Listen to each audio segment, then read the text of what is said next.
बिस्मिल्लाहिर्रहमानिर्रहीम, अस्सलाम वालेकुम एंड वेलकम टू एक्सप्रेसो। इस उम्मीद और दुआ के साथ कि आप बिल्कुल ठीक ठाक अपने टीवी सेट्स के सामने हैं, या फिर अगर आप इतना वैल्यू नहीं देते हमें तो फिर भी कुछ काम करते हुए हमें देख रहे हैं। आपको वेलकम करते हैं नए दिन के आगाज पे और उम्मीद करते हैं कि आपका दिन अच्छा गुजरे। ये अरमला हसन है, ये इमरान हसन है। इनको वैल्यू देना नहीं, आप मुझे वैल्यू दे के मुझे जरूरत होती है। इनको वैल्यू की जरूरत होती है। क्या मतलब है इस बात का? अच्छा जनाब, सुबह आपकी अच्छी हुई होगी, आगाज अच्छा हुआ होगा। होगी क्या? आज की है, अभी नहीं, हो रही है, हो गया है। अच्छा हाँ, हो गया, सुबह अच्छी हुई है, ऐसे हुई होगी। अच्छा हुई होगी, जल्दी उठे होंगे ना। चले जनाब, आज के शो में आज यूजुअल आपको पता है कि बहुत सारी चीजें होती है, लेकिन हम चूंकि पीएसएल के हवाले से बात कर रहे थे, इमरान ने मैचेस फॉलो करे बाकायदा तौर पर। हाई स्कोरिंग मैचेस हो रहे हैं और कल तो 217 रन बन गए और ऐसा लगा कि बस इस्लामाबाद यूनाइटेड कुछ भी नहीं करेगा, लेकिन मुकाबला दिले नातमा ने खूब किया।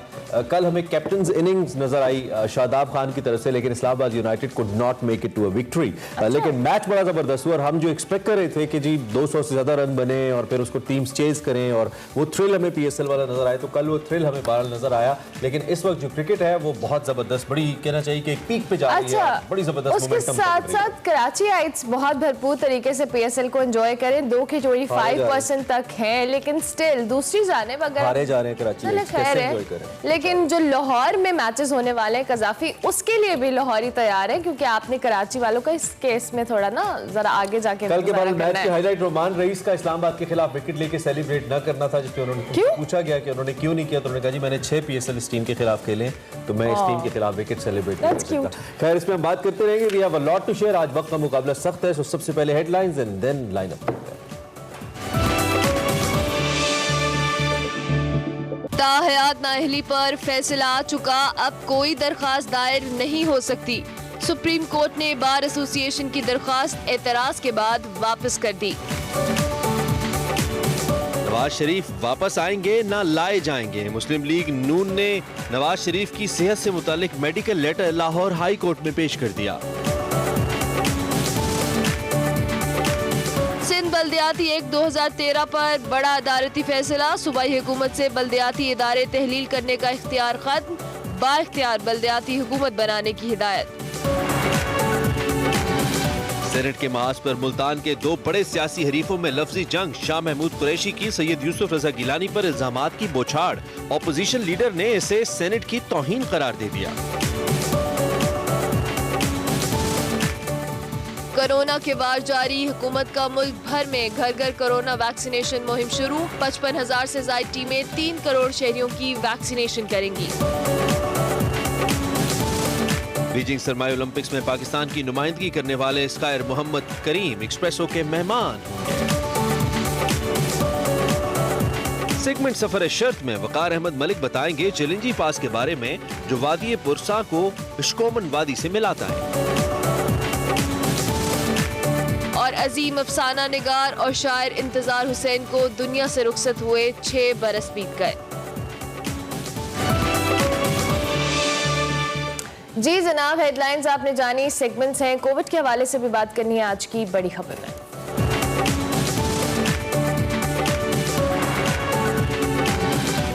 Welcome back. और मुल्क भर में जो कोरोना केसेस हैं, 5वीं जो लहर है वो जारी है और अब तो मेरे इतने दोस्तों को कोविड हो रहा है, जिनको पहले हो चुका है और शदीद भी हो रहा है, तो अब तो एहतियात क्या बार बार कहें। खैर, गुज़िश्ता 24 घंटे ये कहते हैं कि जो मस्बत केसेस की शरह है उसमें इजाफा हुआ है और कई हलाकतें भी हुई हैं कोरोना से। दूसरी जानिब बचने का वाहिद तरीका वैक्सीनेशन है, समाजी फासला है और हुकूमत ने इसमें आपकी सहूलत के लिए मोबाइल वैक्सीनेशन मुहिम भी शुरू कर दी है, जिसका बाकायदा आगाज़ गुज़िश्ता रोज़ हुआ। और इसमें सरवा NCOC ने इस के इजलास के बाद कहा कि इस वैक्सीनेशन में 55,000 से ज़ायद जो मोबाइल टीम्स हैं वो घर घर जाकर शहरियों को वैक्सीन लगाएंगी, बिल्कुल जैसे पोलियो ड्रॉप्स बच्चों को घर घर पिलाए जाते हैं। 3 करोड़ से ज़ायद शहरियों की वैक्सीनेशन की जाएगी इस अमल के जरिए। असद उमर का ये भी कहना था कि वो अफराद जो वैक्सीन की एक खुराक ले चुके हैं, ये टीम्स उनको भी दूसरी खुराक लगाएंगी। और उन्होंने शहरियों को ये भी हिदायत की कि वो अफराद जिन्होंने अब तक वैक्सीन नहीं लगवाई है, जल्द अज जल्द वैक्सीन लगवाएं। जो अफराद मुकम्मल वैक्सीनेशन करवा चुके वो बूस्टर शॉट लाजमी लगवाएं। 6 माह का वक्त इसमें होता है। पाकिस्तान में जो वैक्सीनेशन है इसकी 18 करोड़ खुराकें अब तक रिपोर्टेडली लगाई जा चुकी हैं और 25 लाख अफराद बूस्टर बूस्टर डोजेस भी लगवा चुके हैं। लेकिन उसके साथ साथ गवर्नमेंट आपकी इसके लिए बहुत ज्यादा कोशिश कर रही है। अब ये जो मोबाइल वैक्सीनेशन का एक मामला शुरू हुआ है, इसी हवाले से हम बात करेंगे, और जो वैक्सीनेशन का टारगेट है उसको अचीव करने के हवाले से गवर्नमेंट की क्या स्ट्रैटेजी है, उस हवाले से बात करेंगे। डॉक्टर फैसल खान हमारे साथ मौजूद हैं, मुआविन खुसूसी बराए सेहत। बहुत शुक्रिया doctor Faisal and a very good morning. Doctor साहब, वैसे तो कोविड के हवाले से हम बार बार अपने शो पे भी कहते हैं, गवर्नमेंट भी अपने तौर पे कोशिश कर रही है। ऑब्वियसली ये 5th वेव है जिसके लिए हम सब सफर कर रहे हैं, लेकिन at the end of the day government की जानिब से जो नई मोबाइल वैक्सीनेशन के हवाले से इस मुहिम का आगाज किया गया है, इसमें क्या टारगेट्स हैं गवर्नमेंट के, उनको अचीव करने के लिए क्या स्ट्रैटेजी, क्या मैकेनिज्म होगा? अस्सलाम वालेकुम जी, बिल्कुल सही आपने कहा। देखिए, अभी तक हम वैक्सीनेशन करते आए, उसमें पहला जो था वो ये था, फिक्स साइट्स थी, यानी आप जाके लगवा सकते थे। वैक्सीनेशन सेंटर्स थे, मैस वैक्सीनेशन सेंटर थे। फिर आहिस्ता आहिस्ता जब बात थोड़ी सी प्रोग्रेस की तो हमने कोशिश की कि फिक्स सेंटर तो चलते रहे, लेकिन साथ साथ मोबाइल टीम्स शुरू हों। लेकिन अब हम जिस मरहले में आ चुके हैं, ये चीज वाज़ेह है कि अगर हमने आइंदा आने वाली किसी लहर से अपने आप को मुकम्मल तौर पे बचाना है और इस बीमारी से मुकम्मल और फाइनल छुटकारा हासिल करना है, तो हमें अपनी जो वैक्सीनेशन है वो ये जिस 50-55% की रेंज में इस वक्त हैं हम ऑफ द पॉपुलेशन और एलिजिबल पॉपुलेशन, इससे हमें बहुत आगे जाने की जरूरत है। और वो बहुत आगे तभी जाया जा सकता है कि अब हम लोगों के घर तक गए, हमने एप्लीकेशंस लगाई, ट्रैवल करते वक्त, स्कूल जाते वक्त, ये वो बहुत सारी चीजें हैं जो पाबंदियां हैं, लेकिन अब उन पाबंदियों को मीट करने के लिए आसानी भी पैदा करनी थी। तो ये 55,000 टीम्स हैं जो मुल्क भर में इस मुहिम को चलाएंगी और इंशाल्लाह हमारा ख्याल है कि 30 मिलियन नहीं 3 करोड़ वैक्सीन जो हैं, डोजेज जो हैं वो इस दौरान लगेंगी। और हतलवसा कोशिश की जा रही है कि जिसको एक डोज लग चुकी है वो दूसरी लगवा ले, जिसको एक भी नहीं लगी वो कम से कम शुरू तक करवाए, और जो दोनों डोजेज मुकम्मल कर चुका है शख्स और उसको 6 माह गुजर चुके हैं, वो फिर एक बूस्टर भी लगवा ले। और पहले हम कह रहे थे लगवा सकते हैं, अब हमने ये कहा है कि उसको लगवा लें। 6 माह बाद थोड़ी सी इम्यूनिटी कुछ कम हो जाती है वैक्सीन के, तो बेहतर है कि एक इजाफी डोज लगा दें, अपने इम्यून सिस्टम को थोड़ा सा जागो जगाओ कर दें। ठीक है, ठीक है। अच्छा, हमारे पास तो जो कि पोलियो कैंपेन के हवाले से एक एग्जाम्पल मौजूद है, हमें मालूम है लोग ताउन नहीं करते, आपकी कोशिशों को, हुकूमत की कोशिशों को सराहते हैं हम। यकीनी तौर पे एक अच्छा इकदाम है कि लोगों तक घर घर पहुंचा जाए और उनको ये सहूलत भी दी जाए और बताया भी जाए कि वैक्सीन लगवाएं, लेकिन लोग नहीं लगवाते। डॉक्टर साहब, आपको मालूम है कुछ लोग जानबूझ के नहीं लगवाते, और ये कैसे फिर हम करेंगे कि इससे हम क्या एक्सपेक्ट क्या करें इस कैंपेन से, हमें वाकई फ़ायदा होगा? आपके क्या आदाद शुमार है? बिल्कुल जी, इंशाल्लाह ये तमाम टारगेट्स मीट होंगे। अभी तक आप देखते होंगे कि जब भी कभी ये टारगेट सेट किए हैं, हमारी जो प्रोविंशियल टीम्स हैं, वैक्सीनेशन की टीम्स हैं, हेल्थ का मामला है, जो एडमिनिस्ट्रेटिव मामला है, उसमें सब में इतनी काबिलियत होती है जब वो थोड़ा तहिया कर लें और एक तरफ को एक राह, एक सम का जैसे कहते हैं तयन कर लें, तो फिर वो डायरेक्शन एस्टेब्लिश हो जाती है, फिर उस पर चल पड़ते हैं। अच्छा। और वो टारगेट रीच हो जाता है। अच्छा, एक इसमें चीज है कि कई दफा ना जब एक चीज मुफ्त मिल रही हो तो एक इंसानी नेचर है ना कि आप थोड़ा सा उसको शायद उतना वैल्यू नहीं करते। हाँ, तो ये भी हमने सबको याद कराना है कि जब तो आपके घर आता है, वो आपको वैक्सीन लगा रहा है, उसका खैर मकदम करें, उसको सलाम करें और वैक्सीन लगवाएं।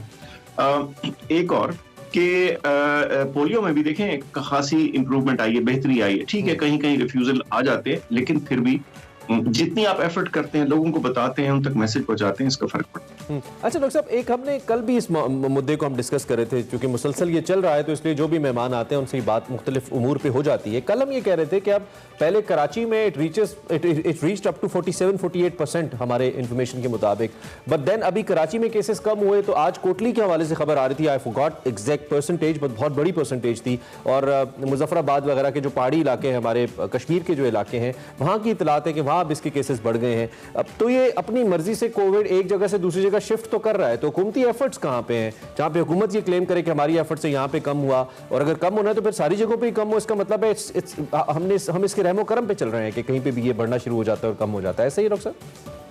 दोनों हिस्से हैं जी। एक तो ये है कि एक उसका बीमारी का एक नेचुरल उसकी चाल है, एक नेचुरल डायरेक्शन है जिसमें वो चलती है। सबसे पहले बड़े शहरों में आती है, जहां सबसे पहले इंट्रोड्यूस हो गई नेचुरली, टिपिकली ये लाहौर या कराची होता रहा या पेशावर होता रहा, इस्लामाबाद। अब जब वो एक दफा वहां स्टैब्लिश हो जाती है तो उसने एक अपनी पेस लेनी है। अब जो हुकूमती इकदाम हैं उसका मकसद ये होता है कि ये कम से कम, देखिए, बीमारी के नेचुरल पेस में, नेचुरल फैलाव में आप रोक नहीं डाल सकते। अगर मैं आपको इसकी मिसाल दूंगा, जब फ्लड आता है तो आप फ्लड को नहीं रोकते, आप अपने आप को फ्लड से बचाने और फ्लड की शिद्दत को मैनेज करते हैं, आप बंद बांधते हैं, फ्लड की डायरेक्शन एक तरफ को करते हैं, इधर भी ऐसा ही है। तो आपकी मैक्सिमम कोशिश है कि हमारा हेल्थ सिस्टम जो है वो ओवरवेलम ना हो। तो ये नंबर्स अब आ रहे हैं जैसे आपने बताया, लेकिन एक्चुअली वो जो जिन जगहों की आप बात करें बड़े थोड़े थोड़े टेस्ट हुए हैं, लेकिन कराची में फॉर एग्जांपल जहां हमने 40% से ऊपर हिट किया था, जो लेटेस्ट थी वो 17 के करीब थी, लाहौर में 13 के करीब है। तो आहिस्ता आहिस्ता इसमें कुछ बड़े शहरों में जहां से इब्तदा हुई वहां कुछ ठहराव आ रहा है, लेकिन बहुत से और जो सेकेंडरी टाउन्स हैं जहां ये जरा देर से पहुंचा तो नेचुरली वहां इसकी रफ्तार थोड़ी तेज है। ठीक है डॉक्टर फैसल, जिस तरह से मोबाइल वैक्सीनेशन के हवाले से गवर्नमेंट ने कैंपेन तो स्टार्ट की है और हमने बात भी की कि बहुत सारे लोग अभी भी रिलक्टेंट हैं। हमने माजी में देखा जब इस जो ये वेव थी या ये जो कोविड था अपने पीक पर था, तो गवर्नमेंट ने मुख्तलिफ तरह की स्ट्रैटेजीज निकाली, जिसमें एक मोबाइल फ़ोन सिम्स को बंद करना था या ब्लॉक करना था। तब हमने देखा बड़ी तादाद में लोग आए और उन्होंने वैक्सीनेशन लगवाई। अब जो लोग रिलक्टेंट हैं, जो एक डोज भी नहीं लगवा रहे, उनके लिए क्या गवर्नमेंट की स्ट्रैटेजी होगी या किस तरह से उनको केटर किया जाना चाहिए, क्योंकि वो अभी भी उनमें वो झिझक है कि वो वैक्सीन की तरफ बिल्कुल नहीं आ रहे। अच्छा देखिए, एक इसमें मैं एक चीज क्लियर करूं, कई दफा ऐसे लगता है कि जी वैक्सीन की तरफ नहीं आ रही, लेकिन अब आपने खुद ही बताया अब 175 मिलियन डोजेस लग चुकी हैं, तो ये थोड़ी डोजेस तो नहीं है, तो लोग लगवा ही रहे हैं अभी भी। ये इवन जब हमारी ये पहला वेव दिसंबर का टारगेट खत्म हुआ, जनवरी का ये कुछ टाइम था, इसमें पोलियो की कैंपेन भी चल रही थी, तो उसके बावजूद 500,000 dose, 5 lakh doses, 7 lakh 8 lakh doses तो रोज लगती रही।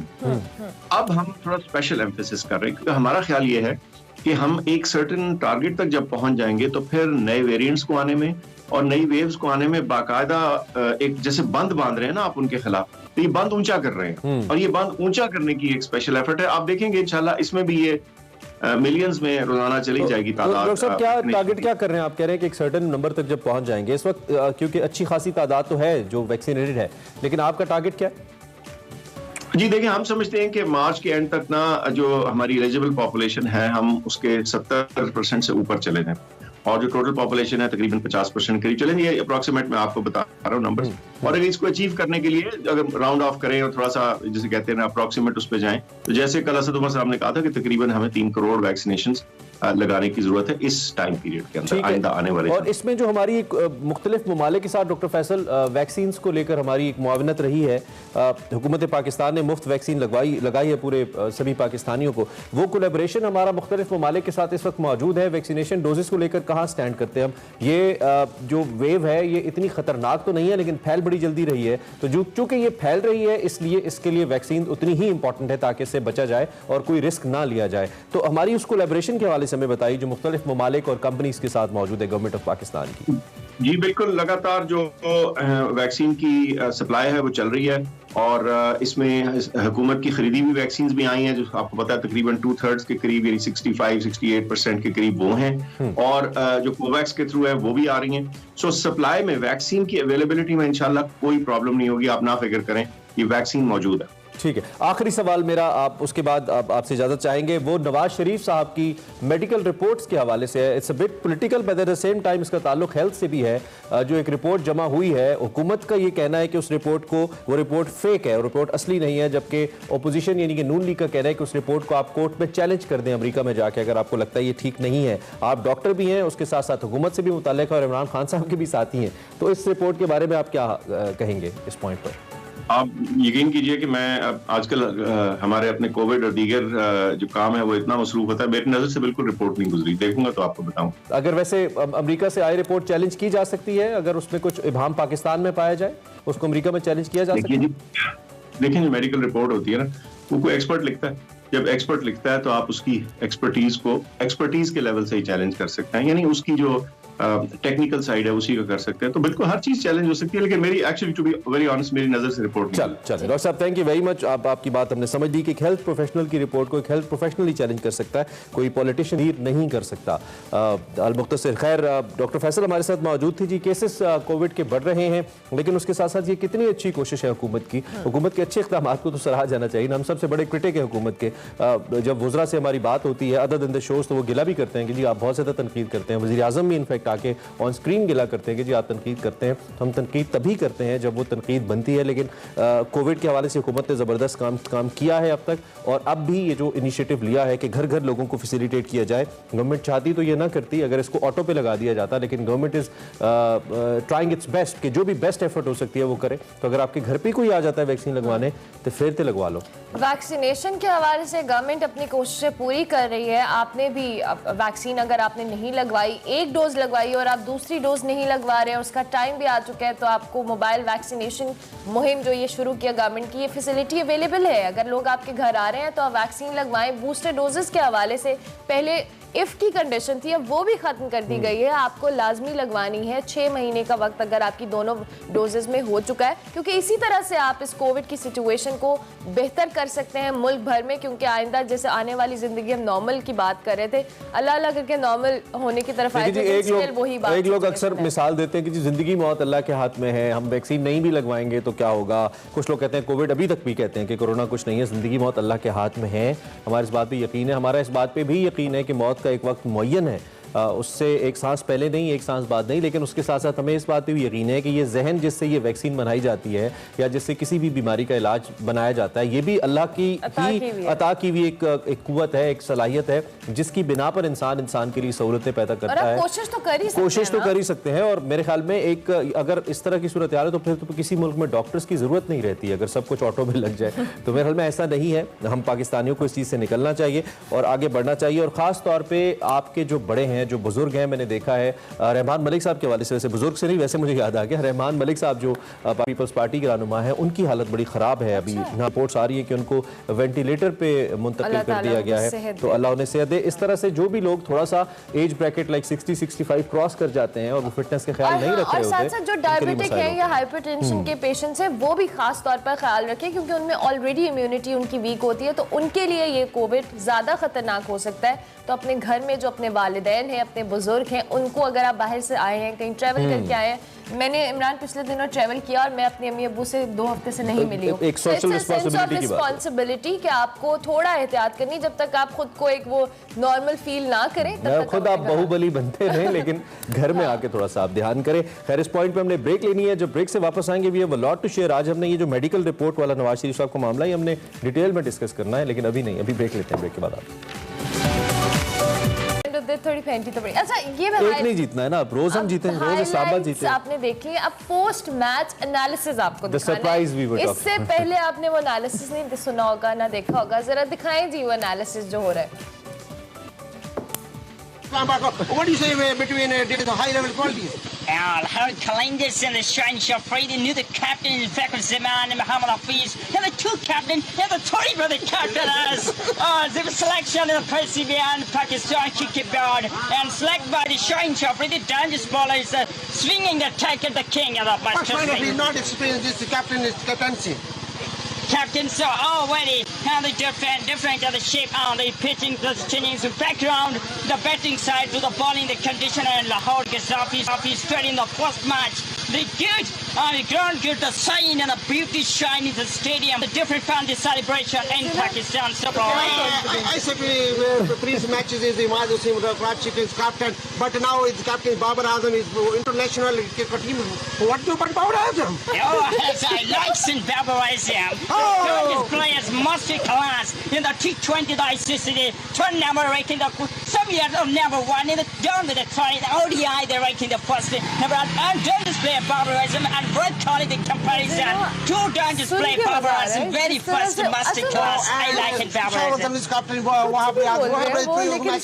big bash league very good captain लेकिन मजेदार लग रहा है सुनने में मुझे मजा आ रहा है सुन के अच्छा एंकर भी कम नहीं है उन्होंने भी प्रॉपर सवाल और इसमें मुझे तो एक लफ्ज समझ आया स्विंगिंग अटैक और बाबर आजम और आईसीसी समझ आया स्विंगिंग अटैक क्या था बट अमेजिंग टैलेंट पाकिस्तान में हमें याद है कि हम अपनी स्कूल लाइफ के अंदर भी उस वक्त क्योंकि स्मार्टफोन्स वगैरह तो होते नहीं थे तो रेडियो कोई एक किसी बच्चे के पास रेडियो होता था हम छुप के लेके जाया करते थे और टेस्ट मैचेस की कमेंट्री भी सुना करते थे जब हम मतलब बहुत ही क्रेजी हुआ करते थे क्रिकेट को लेकर वैसे इमरान मैं आपको बताऊं रेडियो पे अब भी बहुत मजा आता है और खासतौर पर रेडियो कमेंट्री तो बहुत कमाल होती है मतलब वो तो 4 चांद लगा देती है ऊंचा खेल दिया है मजा आता है आगे बढ़ते हैं पीएसएल की बात हम करते रहेंगे पीएसएल चल रहा है cricketing spirit is on its peak और मुल्तान सुल्तान्स मुझे लगता है कि अनबीटन है ऐसी बड़ी बड़ी टीमें एक सर्टन जगह पे जाके कोलैप्स करती है टूर्नामेंट में। मिर्जा इकबाल बेग साहब कहते हैं और इसमें कोई शक नहीं है। तो इस दफा की लाहौर कलंदर कहीं मुल्तान सुल्तान ना हो। अजीम अफसाना निगार और शायर इंतजार हुसैन साहब की बात कर लेते हैं, जिनको दुनिया से रुखसत हुए 6 बरस बीत गए। इंतजार हुसैन साहब, जिनके नाम से कौन वाकिफ नहीं, कौन सा उर्दू पढ़ने वाला है जो उनके नाम से वाकिफ नहीं। 21 दिसंबर 1925 को भारतीय रियासत उत्तर प्रदेश में पैदा हुए। उनका शुमार बरसगीर के सफ़े अव्वल के अफसाना निगारों में होता था और उनके अफसाने बस्ती ने शोहरत की बुलंदियों पर राज किया। इस अफसाने का अंग्रेजी में भी तर्जुमा किया गया। इंतजार हुसैन ने अफसानों के अलावा शॉर्ट स्टोरीज भी लिखी, नावल निगारी भी की और जिस भी सिन्फ की उन्होंने तसानीफ लिखी उसमें खूब नाम कमाया भी है, अफसोसनाक भी है। हमारी दुआ है कि इंतजार हुसैन साहब अगले जहान में अल्लाह उनकी मग़फ़िरत करे, उनको गरीब रहमत करे। इस दुआ के साथ ही हम ब्रेक लेते हैं और ब्रेक के बाद कुछ और स्टोरीज आपकी मुंतज़िर हैं। साथ रहिए।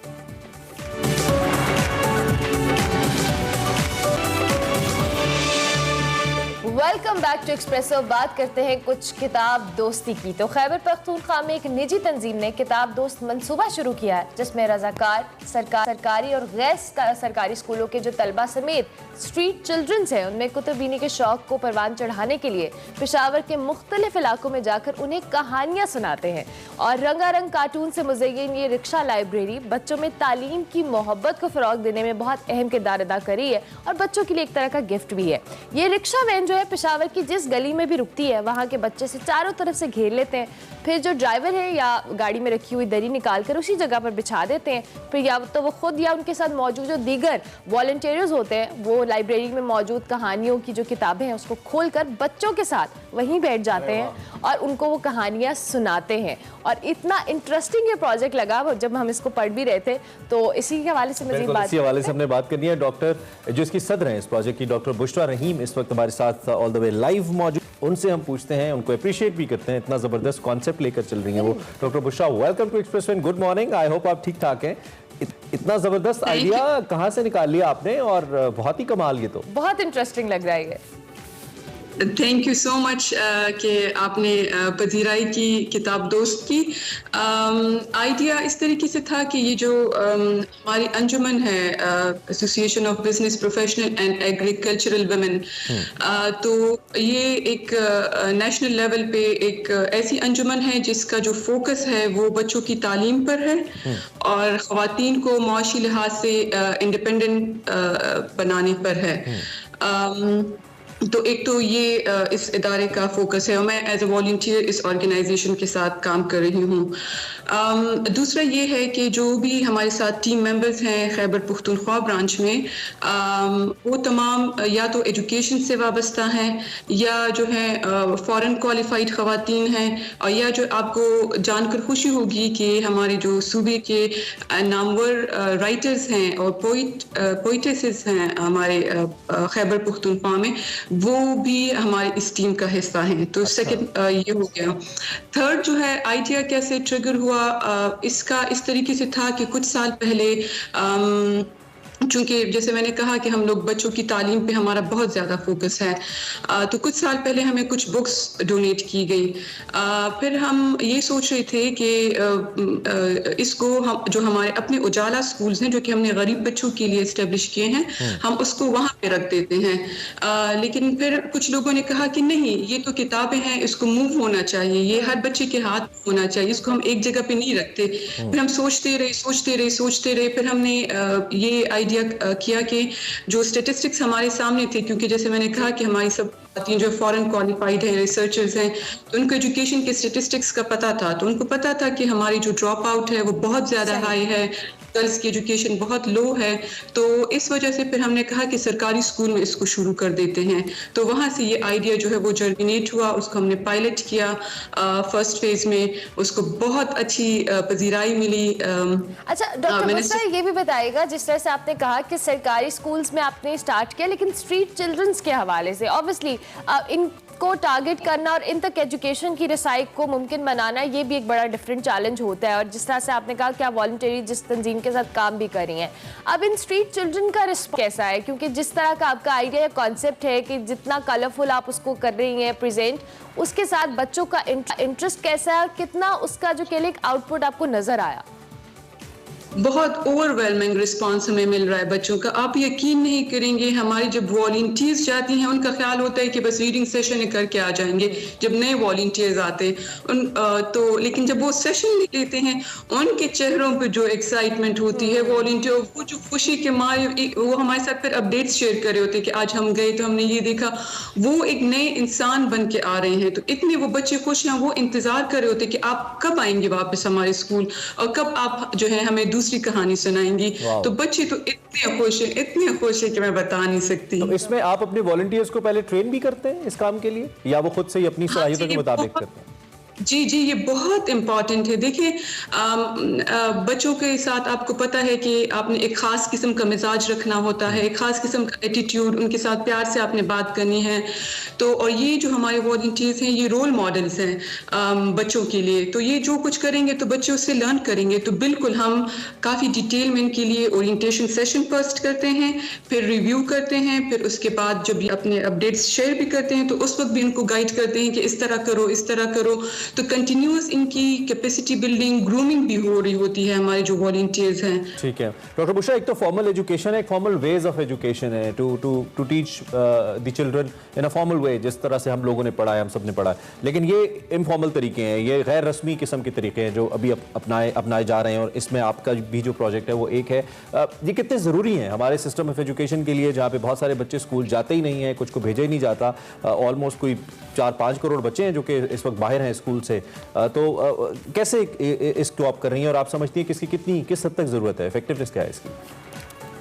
बहुत ज़्यादा इफ़ेक्टिव है और ज़रूरत है। और वजह भी इसकी इंट्रोड्यूस करने की ये थी कि स्पेशली ये जो मोबाइल लाइब्रेरी हमने इंट्रोड्यूस की है पिछले साल, तो ये और आपको पता है कि 1-2 साल में पेंडेमिक की वजह से स्कूल्स भी बंद थे। तो हमारी जो मोबाइल लाइब्रेरी थी फिर वो फिरती थी उन कम्युनिटीज़ में जहाँ पे गुर्बत है, जहाँ पे स्कूल्स नहीं हैं या स्कूल्स बहुत दूर हैं और जहाँ पे बच्चे इसी तरीके से गलियों में फिर रहे हैं। तो हमारी जो मोबाइल लाइब्रेरी है फिर उन केसेस में वो कम्युनिटीज़ जाती है, गली गली जाती है और बच्चों को इकट्ठा करती है। इसके अलावा जो हमारे वॉलंटियर्स हैं उन्होंने इनोवेटिव जो है मीन्स डिस्कवर किए इस पेंडेमिक के दौरान जब सरकारी स्कूल बंद थे। हमारे उजाला स्कूल्स तो मुख्तलिफ हमने टेक्निक्स के थ्रू उसको खुला रखा हुआ था, लेकिन ये कि वो उन्होंने ऐसे टेक्निक्स किए, फॉर एग्जांपल घर के बच्चों को इकट्ठा किया या नेबरहुड के बच्चों को और उनको जो है वो स्टोरी रीडिंग। तो मतलब ये कि पेंडेमिक में भी हमने अपनी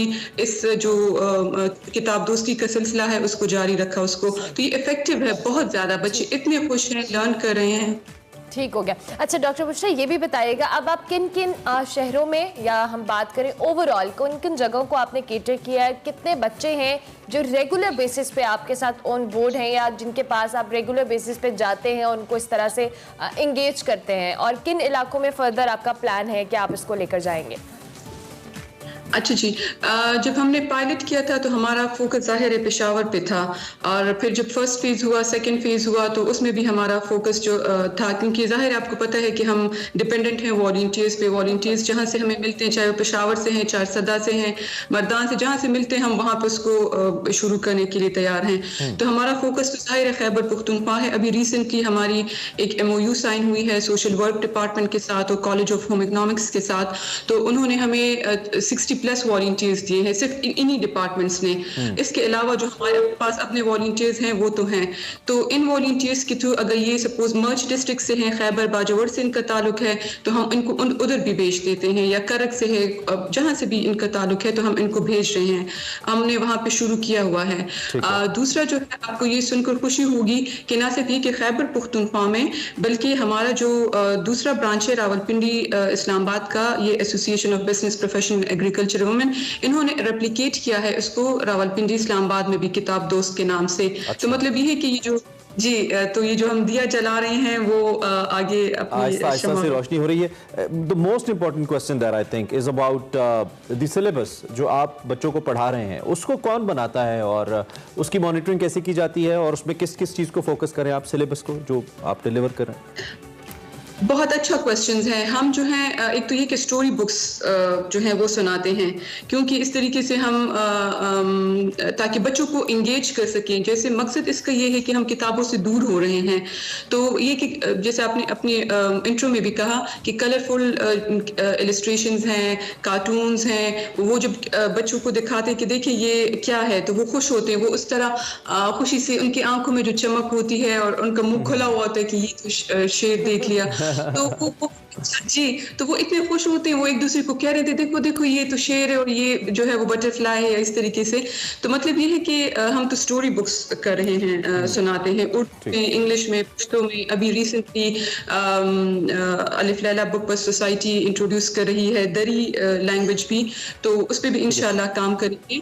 मतलब ये कि मुख्तलिफ इवन इस्लामिक जो स्टोरी बुक्स हैं हम भी इंट्रोड्यूस पढ़ा रहे हैं। वेरी इंपॉर्टेंट, और इसको आप बहुत अच्छे तरीके से लेके चल भी रही हैं। एक सोशल रिस्पॉन्सिबिलिटी के हवाले से, चूंकि आप तो अपना रोल प्ले कर रही हैं, जो इस सोसाइटी ने आपको दिया है बीइंग एन एजुकेशनिस्ट, आप उसको आगे डिलीवर कर रही हैं, बल्कि न सिर्फ खुद कर रही हैं, बहुत सारे लोगों को साथ लेके चल रही हैं। This is something very important. हमारी सोशल रिस्पॉन्सिबिलिटी को लेकर आप क्या कहेंगी? आप तो 1, 2, 3, 4 शहरों में, 10 शहरों में भी काम कर लेंगे, लेकिन पाकिस्तान दुनिया का 7वां बड़ा मुल्क है आबादी का के लिहाज से, बहुत बड़े शहर हैं, हर जगह पे जरूरत है। तो सोशल रिस्पॉन्सिबिलिटी किस हद तक है हर उस इंडिविजुअल के ऊपर जो कुछ कर सकता है अपनी जात के अलावा, उसके हवाले से हमें कुछ बताइए। मेरा अपना ख्याल ये है कि देखें, अगर हमने पाकिस्तान को एक खूबसूरत मुल्क बनाना है, एक अच्छा मुल्क और एक प्रोग्रेसिव कंट्री बनानी है इसको, तो हमने हर एक बंदे ने अपना थोड़ा थोड़ा हिस्सा जरूर डालना है, चाहे वो किसी भी फॉर्म में हो।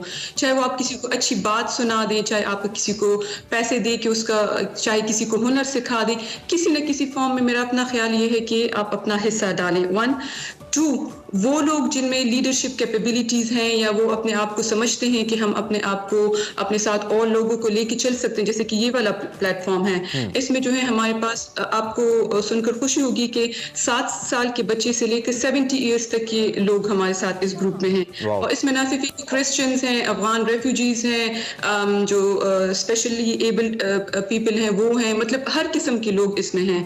तो मतलब ये कि ये एक ऐसा प्लेटफॉर्म है जिसमें हर किस्म के लोग मौजूद हैं, वो उसको, उनकी ओनरशिप भी है। हर एक कहता है कि ये मेरा है, ये मेरा है, किताब दोस्त मेरा है, मोबाइल लाइब्रेरी जो है वो मेरी है। तो मेरे कहने का मतलब ये है कि हमने हर एक ने अपना हिस्सा डालना है, चाहे वो आप किसी भी फॉर्म में डालें। तो इसमें डॉक्टर साहब इन दी एंड कोई टेक्निकल मुआवनत आपको चाहिए, खासतौर पे चूंकि आप टेक्नोलॉजी का भी इस्तेमाल कर रहे हैं, though it is a mobile library but at the same time you have to reach to the people, resources भी चाहिए उसके लिए। अगर इसमें कुछ IT का आंसर ऐड हो जाए, टेलीकम्युनिकेशन सेक्टर की तरफ से या कुछ ऐसा, तो वो भी आपको हेल्प आउट कर सकते हैं। और पिछले दिनों में तो हमने देखा जब कोविड में बहुत ज़्यादा लॉकडाउन सिचुएशन थी, तो गवर्नमेंट और दीगर जो कंपनीज हैं इनफैक्ट वो भी कोशिश कर रही थी कि जो मोबाइल स्कूल्स हैं या फिर जो ऑनलाइन स्कूल्स हैं इनफैक्ट उनकी तरवीज की जाए। तो इसमें टेक्निकली कोई सपोर्ट दैट यू एक्सपेक्ट या अपने रिसोर्सेज को लेकर आप मेंशन करना चाहें? अगर हो जाए तो अच्छी बात है, लेकिन मेरा अपना जाती ख्याल ये है ना कि देखिए हम किताब से दूर हो रहे हैं। ठीक है, हम लोग चाहते हैं कि हर बच्चे के हाथ में किताब हो, और अगर आप बाहर मुल्कों में देखें वो इवन बसों में किताब लेके किताब पढ़ रहे होते हैं। तो मुझे बहुत अच्छा लगता है कि जब भी मैं किसी को देखती हूँ कि वो बजाय ये कि हम एक दूसरे को स्टेयरिंग करें, ऐसी देखें, तो हमारे हाथ में किताब होनी चाहिए। तो टेक्नोलॉजी कोई शक नहीं है इसमें होनी चाहिए, वो आजकल हर एक के पास है, लेकिन हमारा बहुत ज्यादा फोकस ये कि हर एक के हाथ में किताब हो, हम अच्छी किताबें पढ़ें। जी, और हम अच्छे जबरदस्त। Thank you very much doctor Bushra Rahman, wish you very best of luck. और मैं जाते जाते आपको कॉम्प्लीमेंट जरूर दूंगी कि आपकी स्माइल बहुत प्यारी है डॉक्टर बुशरा रहमान, और आप इसी तरह से हंसती मुस्कुराती रहे, और इतना जबरदस्त काम जितने कलरफुल तरीके से आप उसको कर रही हैं। We wish you very best of luck. Doctor Bushra Rahman हमारे, डॉक्टर रहीम हमारे, अच्छा रहीम है, सॉरी वो रहमान लिखा हुआ था हमारे पास, डॉक्टर बुशरा रहीम है। Thank you very much doctor Bushra and wish you very best of luck. हमारे साथ सदर किताब दोस्त प्रोजेक्ट की बानी थी और उनसे हम बात कर रहे थे। अभी मैं एक ब्रेक लेंगे, ब्रेक के बाद हाजिर होंगे। आप देखते रहिए Expresso. Welcome back to Expresso. बात कर लेते हैं कुछ मौसम के हवाले से। मुल्क के जो बालाई इलाके हैं, अपर एरियाज हैं और वस्ती इलाके हैं, इसमें मगरबी हवाओं का सिलसिला आज मुल्क के बालाई और वस्ती इलाकों में दाखिल होगा, जिसके बायस आज और कल हल्की और दरमियानी बारिश का इम्कान है। And this is one of the good news. महकमा मौसमियात ने कराची में भी तेज़ हवाएं चलने का अलर्ट जारी किया है। शहर में 36 से 45 किलोमीटर फी घंटा की रफ्तार से हवाएं चल सकती हैं। महकमा मौसमियात ये भी कहती है कि कभी कभी हवाओं की रफ्तार 54 किलोमीटर भी हो सकती है, मतलब ये तो अच्छी खासी है। और इस दौरान शहर का मौसम सर्द और गर्द आलूद भी हो सकता है। समंदर में तगयानी के बायस माहीगीरों को मोहतात रहने की हिदायत भी की गई है। मौसम के हवाले से मजीद क्या अपडेट्स हैं, सरदार सरफराज साहब हमारे साथ मौजूद हैं, उनसे हम बात कर लेते हैं। बहुत शुक्रिया सरफराज साहब। आज हम मौसम की सूरत हाल के हवाले से बात कर रहे हैं कि बारिशों का भी इम्कान है और दीगर क्या अपडेट्स हैं लेटेस्ट मौसम के हवाले से। जी बहुत शुक्रिया जी। नॉर्थ में तो बारिश का इम्कान है, कहीं हल्की और कहीं दरमियानी बारिश, और इसी तरह से जो पहाड़ी इलाके हैं मरीज, करदू, गिलगित और चतराल, कालाम, सवात, उन एरियाज़ में उन पहाड़ों पर बर्फबारी का भी इम्कान है। और नीचे आप आएँ तो लाहौर, फैसलाबाद, गुजरांवाला और सरगोदा, सियालकोट, और इधर जो शुमाल मशरकी बलूचिस्तान है यानी कोयटा, चमन, जोब और पेशीन के इलाकों में ऊंचे पहाड़ों पर कुछ हल्की बर्फबारी और बारिश का इम्कान है। बाकी जो वेस्ट बलूचिस्तान है यानी खारान डिस्ट्रिक्ट, चागी डिस्ट्रिक्ट, केच और इसी तरह से मकरान डिवीजन जो कोस्ट है उसके साथ, और फिर कराची में यहाँ पर तेज़ हवाएं चलने का इम्कान है। बलूचिस्तान में खासकर खासी तेज़ हवा एक्सपेक्टेड है। कराची में इतनी बहुत ज़्यादा तेज़ तो नहीं है, जैसे कि जनवरी के तीसरे हफ्ते में हुई थी, वो ज़्यादा तेज़ आंधी थी और उससे कुछ डैमेजेस भी हो गए थे। तो इसमें इम्कान है कि आज दोपहर के बाद तेज़ हवा चलने का, और कल सुबह तक या ज़्यादा से ज़्यादा दोपहर तक ये सिलसिला रहेगा। लेकिन उतनी ख़तरनाक सूरत हाल नहीं होगी कराची के हवाले से। अलबत्ता बाकी बलूचिस्तान यानी जो साउथ बलूचिस्तान है और फिर जो वेस्ट बलूचिस्तान है उन सारे डिस्ट्रिक्ट्स में, उसमें मैंने आपको गिनवाया कि चागी, खारान, केच, मकरान, इन एरियाज़ में तेज़ हवाएं चल सकती हैं, गर्द आलूद हवाएं। और समंदर में ज़ाहिर है वो हवा नॉर्थ वेस्ट से नीचे समंदर में तो यानी किस हद तक आएगी? बाईगीर तो ना जाएं क्या? जो सी साइड लोग जाते हैं, सी व्यू वगैरह, वो भी ना जाएं? नहीं, सी व्यू पे तो जा सकते हैं, उसमें कोई इतनी वो नहीं है। लेकिन देखिए आपके बाद जो उनकी कमज़ोर बोट्स होती हैं जिनका कोई इंजन में पिछली दफ़ा भी ये हुआ था कि कोई एक आध बोट मिस हो गई थी, बाद में पता चला उसके इंजन में कुछ खराबी थी। तो असल में रफनेस बढ़ जाती है समंदर में ना, जब तेज़ हवा, यानी लैंड पर तो हम 25 नॉट तक एक्सपेक्ट कर रहे हैं, लेकिन समंदर में, खुले समंदर में इससे तेज स्पीड होगी, उसमें वहाँ 30 से 35 नॉट, खासकर बलूचिस्तान साइड। हाँ, तो वस्ती पंजाब का भी चूंकि हम जिक्र कर रहे थे, हमारी आपकी इनफैक्ट महकमा मौसमियात की रिपोर्ट है कि वस्ती पंजाब में हल्की बारिश है, हमारे लाहौर वगैरह में, और ये हल्की बारिश कब तक चलेगी, कितने दिन चलेगी? ये 2 दिन तक है, आज शाम या रात से इम्कान है, और फिर कल रात तक, यानी आज रात और फिर आने वाले कल दिन और फिर कल रात, इस तरह से है। तो लाहौर में अच्छी बारिश मुतवक्की है इस स्पेल से। लाहौर, फैसलाबाद और ऊपर गुजरांवाला और सियालकोट, नरवाल, इन सभी एरियाज में। तो ये जिन हवाओं का हम जिक्र कर रहे हैं, ये ज्यादा ठंडी हवाएं हैं, और क्या ये लास्ट स्पेल है सर्दी का, इसको हम खुल के जी लें जिसे कहते हैं सरफराज साहब, या फिर इसके बाद दोबारा भी कुछ आएगा? ये सर्दी हमें चाहिए अभी ज्यादा, ख्वाहिश तो ये है। आपका महकमा मौसमियात क्या कह रहा है? हाँ, देखिए शुमाली इलाकों में तो खैर वो तो सर्दी रहता है, आप कह लें कि मार्च के वस्त तक एटलीस्ट सर्दी रहती है जो नॉर्दर्न एरियाज हैं।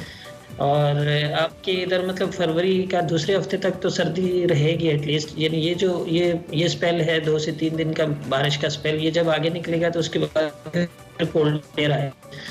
और इसी तरह से 6 या 7 को एक और हल्का सा स्पेल है, 6 और 7 फरवरी को, तो उसके बाद फिर कोल्ड एयर आती है तो वो सर्दी ले आती है। तो आप कह लें कि यानी जो मैदानी इलाके हैं पंजाब के, वहाँ इसके फरवरी के वस्त तक सर्दी रहेगी, और शुमाली इलाकों में तो फरवरी के आखिर तक रहेगी। और इस दफ़ा जो हमने स्नोफॉल विटनेस की वो मरी की हद तक तो चूंकि खबरों में बहुत रहा, तो हमें पता चला कि बहुत ज़्यादा एक्स्ट्रा ऑर्डिनरी बर्फ़ पड़ गई। क्या बाकी ग्लेशियर्स के ऊपर भी हमारी ज़रूरत के मुताबिक बर्फ़ पड़ी है? चूँकि हमारे जो वाटर रिजर्वायर्स हैं या जो हमारे दरिया हैं वो इन्हीं ग्लेशियर से चलते हैं, और उनके ऊपर बर्फ़ का एक अच्छी मिकदार में होना ज़रूरी होता है हर साल। तो क्या वो मिकदार ठीक रही, या इस दफ़ा भी हमें क्लाइमेट चेंज ने हर्ट किया और कम हुई बर्फबारी? देखिए उसमें जो ये महीना जो चल रहा है जनवरी, इसकी एवरेजेस से अगर देखें तो वो तो तकरीबन एवरेज, और किसी जगह पे ज़्यादा जो बुलंद पहाड़ हैं उन पर एवरेज से ज़्यादा भी हुई है, मामूल से ज़्यादा हुई है। लेकिन अब डिपेंड करता है, चूँकि हमारा सीज़न 3 से 4 महीनों पर मुश्तमिल होता है, दिसंबर से लेके मार्च तक। तो फरवरी में कोई अच्छा स्पेल अभी वस्त फरवरी तक तो कोई ऐसा स्पेल ठीक है सरदार साहब, थैंक यू वेरी मच। आपने हमें बड़ा डिटेल में मौसम के हवाले से, मौसम इज गोइंग टू गेट सुहाना। सो आपने जो भी करना है, आपने नहीं घबराया, आपने फिर भी नहीं घबराया। Welcome back, we were on breaking news. आपने देखा चीफ जस्टिस ऑफ पाकिस्तान की अरबबरदारी की तकरीब इस्लामाबाद से बराह रास्त, और अब आगे बढ़ते हुए सफ़र शर्त का वक्त हुआ चाहता है, जिसमें वक़ार अहमद मलिक फराह साहिबा से बात कर रहे हैं और उनकी जो सफरी क्या कहना चाहिए एक्सपीरियंसेस आप तक पहुँचा रहे हैं, खासतौर पर ट्रैकिंग के हवाले से बड़ी शानदार शख्सियत हैं। देखते हैं आज का सफ़र शर्त।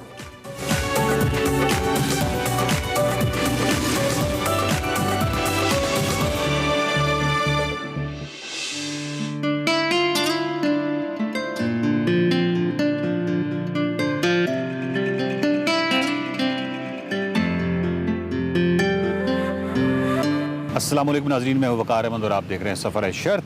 सफ़र शर्त में फ़रह महमूद हमारे साथ हैं, और फ़रह महमूद जो हैं इस तवज्जो स्ट्राइक के हवाले से हमने इनके साथ बात करनी है। वो चिलिंजी पास है जो कि बहुत ही मुश्किल है, 17,500 फुट की बुलंदी पर ये पास जो है ये चिपुरसा को यासीन वैली के साथ मिलाता है, इश्कोमन के साथ मिलाता है, और ये बहुत ही जिसको कहते हैं कि बहुत ही मुश्किल ट्रैक है। आपने बिल्कुल भी फ़रह महमूद की बातों में नहीं आना कि जब फ़रह साहब से आप पूछा जाए, यानी आप अगर मिसाल के तौर पे कोई ऐसा ट्रैक करें जिस पे आप जिसको कहते हैं ना जान जोखों में डाल के अगर आप वो ट्रैक करने के बाद फ़रह साहब से मिले और फ़रह साहब कहेंगे हाँ बस वो ठीक ही है, मतलब कोई इतना मुश्किल ट्रैक नहीं था, तो आपने इनकी बातों में नहीं आना। वो बहुत ही मुश्किल तरीन ट्रैक है, और स्पेशली जब आप चिपुरसा से उस ट्रैक में 17,500 फुट की बुलंदी के बाद जो उतराई है वो मतलब बहुत ही मुश्किल तरीन उतराई है। लेकिन ये कमाल जो ट्रैक है ये फ़रह साहब ने कर रखा है, और इसी हवाले से बात करेंगे।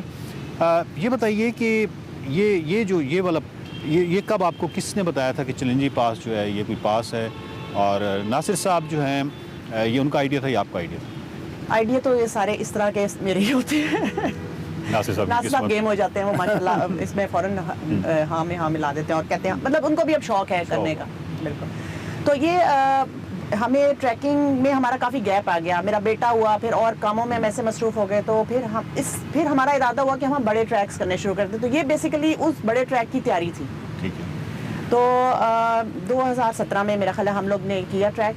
तो ये चिपुरसन से हमने शुरू किया, बाबा गुंडी से, नहायत सेंसिटिव एरिया, इसमें जो भी जाना चाहे परमिशंस और परमिट्स वो बहुत ज़रूरी होते हैं, और इवन आपके जो पोर्टर्स हैं उनके भी परमिट्स चाहिए होते हैं। और अच्छा मुश्किल जो होती है ना वो सारी ना आपके दिमाग में होती है, या बार बार कहते हैं मुश्किल अगर आप एक चीज़ को आपने करनी है, गो गेटर है, मैं आई एम अ ड्रीमर, मैं ख्वाब देखती हूँ लेकिन फिर उसके लिए मेहनत करती हूँ ताकि वो पूरे हों। तो उनको पूरा करने के लिए ज़ाहिर है आपको मेंटली फिजिकली हर तरह फिट रहना पड़ता है। तो मुश्किलें अल्लाह ताला खुद ही आसान करता जाता है। फ़रह साहब कि आपने उन ख्वाबों की तकमील के लिए अपना पूरा लाइफस्टाइल एक ऐसा अडॉप्ट किया हुआ है, चाहे आप लाहौर में ही हो, लेकिन आपने मतलब वो लाइफस्टाइल अडॉप्ट किया हुआ है जिसकी वजह से आपको वहाँ पे दिक्कत नहीं होती। हाँ जी बिल्कुल। आम आदमी जो है उसने वो लाइफस्टाइल तो अडॉप्ट नहीं किया होता, वो ऑल ऑफ अ सडन किसी ट्रैक पे जाएगा और उसने पहली चढ़ाई पे जो है बेहोश हो जाते हैं। नहीं, इन सारी चीज़ों के लिए तो आपको थोड़ा सा हिम्मत करनी पड़ती है, आपको थोड़ी सी एफर्ट करनी पड़ती है।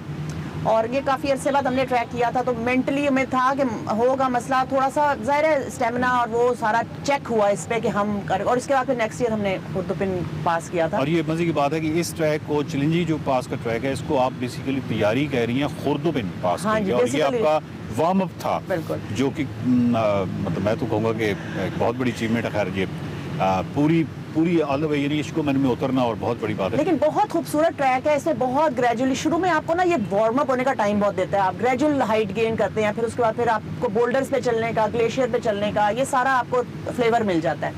अच्छा नाज़रीन के लिए मैं ये बताता चाहूँ कि अगर आप सिर्फ चिलिंजी लिखें या चिलिंजी पास करके आप यूट्यूब पे लिखें तो जो सबसे पहला लिंक आएगा वो फ़रह साहब की डॉक्यूमेंट्री का आएगा, और वो फ़रह साहब की जो डॉक्यूमेंट्री है वो प्रोड्यूसर ये खुद हैं। शायद आपने पाकिस्तान में जितनी भी डॉक्यूमेंट्रीज बनती है और स्पेशली जो नॉर्थ के वाले से, शायद ही आपने टेक्निकल एतबार से, कंटेंट के एतबार से इतनी पावरफुल और खूबसूरत ट्रेन डॉक्यूमेंट्री देखी हो। यूट्यूब पे ज़रूर ये डॉक्यूमेंट्री देखिएगा।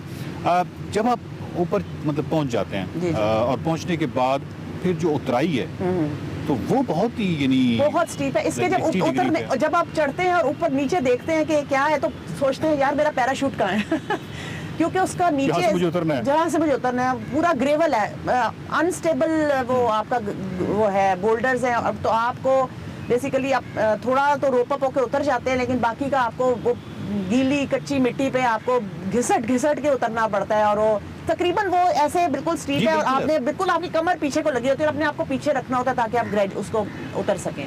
अच्छा ये बताइए कि इसमें जितने भी नासिर साहब बिल्कुल फिट रहे, मतलब बखैर उसलूबी आप वापस इश्कमैन उतरे? हाँ जी, फिटनेस में देखिए एक जगह होती है कि आपको एल्टीट्यूड, जब हम हाई कैंप पे जाते हैं, जब जिसकी 5000 पे हम 5200 है ये, तो हमने 5000 पे हाई बेस कैंप पे वहाँ हमने अपना कैंप किया था। वहाँ सबको फील होती है एल्टीट्यूड, क्योंकि बहुत अरसे बाद हम एल्टीट्यूड पे हमने किया था, तो उस पर थोड़ा सा होता है। हमें वेदर भी बहुत सीवियर मिला, ब्लिजर्ड आ गया था, सब कुछ हो गया था, तो तबीयत थोड़ी बहुत ऑन ऑफ होती है, लेकिन जज्बे जवान और ये टीम वर्क होता है। मैंने आपको पहले बता दिया, टीम वर्क होता है। जब टीम के मेंबर्स एक दूसरे को अप्रिशिएट करते हैं, एक दूसरे को लेके चलते हैं, एक दूसरे को सहारा बनते हैं, तो कोई भी चीज़ मुश्किल नहीं लगती। जब इस पास के ऊपर इस डॉक्यूमेंट्री में मैंने देखा है कि पास के ऊपर जो आपके पोर्टर्स हैं वो डांस कर रहे थे, नाच रहे थे, बल्कि वो जो एग्रेसिव वाला डांस है वो कर रहे थे। तो मतलब इस पास के ऊपर मैं अपने हिसाब से देखता हूँ कि सांस लेना भी बड़ा मुश्किल होता है, लेकिन उनकी खैर अपनी एक है। अब इस डॉक्यूमेंट्री के अंदर कुछ शॉट्स ऐसे हैं जो कि मैं कहता हूँ कि मतलब वंडरफुल, यानी उसका कोई उसकी तारीफ भी मुमकिन नहीं है। उसमें से एक शॉट जो है वो मैं आपसे जिक्र करना चाहूँगा। वो आपको याद हो जब आप वापस नीचे उतरे हैं, नीचे उतरने के बाद एक रात को आपने फायर है, जंगल चांद भी है, बिल्कुल है, और वो जो अंगारे हैं और उसमें जो मतलब और फिर जो डांस हो रहा है और ये रक्स हो रहा है, इतनी खूबसूरत विजुअल्स हैं, इतनी खूबसूरत। अच्छा, इसमें बहुत मजे की मैं आपको बात बताऊं, जब हम हाई बेस कैंप पे थे तो हम अपने टेंट में बैठे हुए थे, सुबह नाश्ता कर रहे थे, तो एक बंदे ने गाना गाया, तुम चले आओ पहाड़ों की कसम। जी। मैंने ना ये गाना पहले नहीं सुना था, मगर मेरे दिल पे ना ऐसे पकड़ लिया। मैंने उस बंदे को बुलाया, उससे गाना सुना और उस पर फिर मैंने मेहनत की और ये गाना हमने कंपोज कराया। और हमारे साथ ही वो जमशेद गया हुआ था, उसने ये गाना गाया और ये इसको तकरीबन दोबारा जिंदगी मिली इस गाने को। तो तुम चले आओ पहाड़ों की कसम, तो ये जो ट्रैक है ना, ये मेरा ख्याल है मेरे लिए ये बहुत मजे की बात है कि इसमें ये गाना जो है ना ये रिलीव हुआ। वंडरफुल। फरह महमूद साहब के साथ गपशप का सिलसिला जारी है। सफ़र शर्त की अगली किस्त में ज़बरदस्त किस्म का एक ट्रैक जो है और मज़ीद डिस्कस करेंगे। और जिस गाने की जिन्होंने जिक्र किया है, मेरे ख्याल है कि वो तो अब गिलगित बल्तिस्तान के जो लवर्स हैं, पहाड़ों की जो शेदाई हैं, उनके लिए वो एक कौमी तराना बन चुका है और बहुत ही खूबसूरत गाना है। ये डॉक्यूमेंट्री जो है यूट्यूब पर, ये लाजमी देखिएगा। पाकिस्तान की बेहतरीन और खूबसूरत तरीन डॉक्यूमेंट्री है, प्रोड्यूस्ड बाय फरह महमूद, और बहुत ही खूबसूरत डॉक्यूमेंट्री विजन। और इसको देखने के बाद ये फैसला कीजिएगा कि आपने चैलेंज ही पास करना है या नहीं करना। देखते रहिए सफ़र शर्त।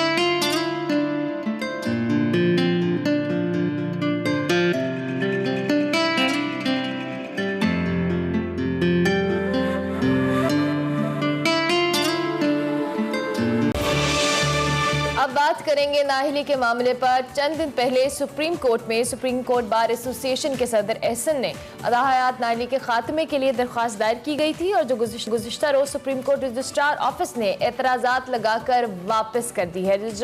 रजिस्ट्रार ऑफिस ने एतराज़ात लगाया है कि सुप्रीम कोर्ट पहले ही ताहियात नाहिली के मामले पर फैसला दे चुकी है।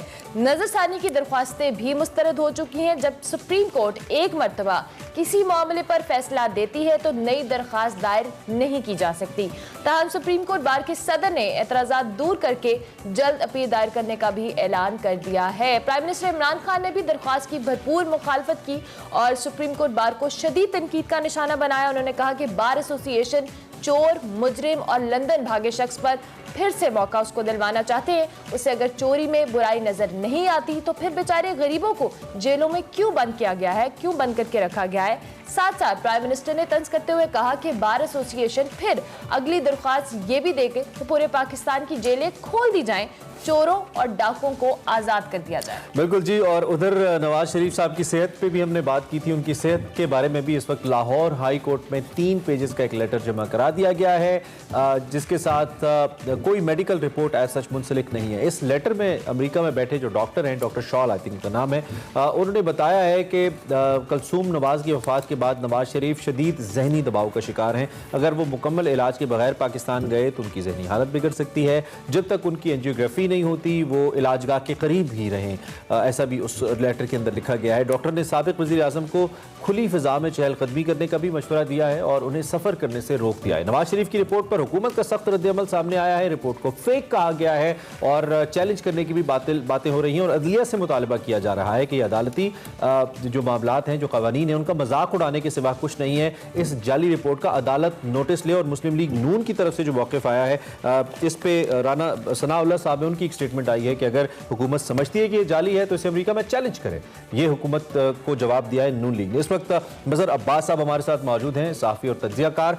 उनसे ज़रा इतने सारे मौज़ूआत हैं और अच्छी बात है कि मज़हर अब्बास साहब है तो हम सभी मामलात पे बात भी कर पाएंगे। मज़हर साहब बहुत शुक्रिया, आपने हमें वक्त दिया और हमारे साथ आप मौजूद हैं। सबसे पहले तो अब से कुछ देर पहले ही नए चीफ जस्टिस ऑफ पाकिस्तान उन्होंने अपने ओहदे का हलफ उठाया है और हमने अक्सर देखा है के जो कानून होता है या जो इदारे होते हैं वो कानून के तहत ही चलते हैं, शख्सियात के तहत नहीं चलते। लेकिन समहाउ जो काम करने का तरीक़ाकार है, जो रफ्तार है, उसके ऊपर फ़र्क ज़रूर पड़ता है। मज़हर अब्बास साहब, तो आप सबसे पहले पाकिस्तान की इस बड़ी तब्दीली को कैसे देख रहे हैं?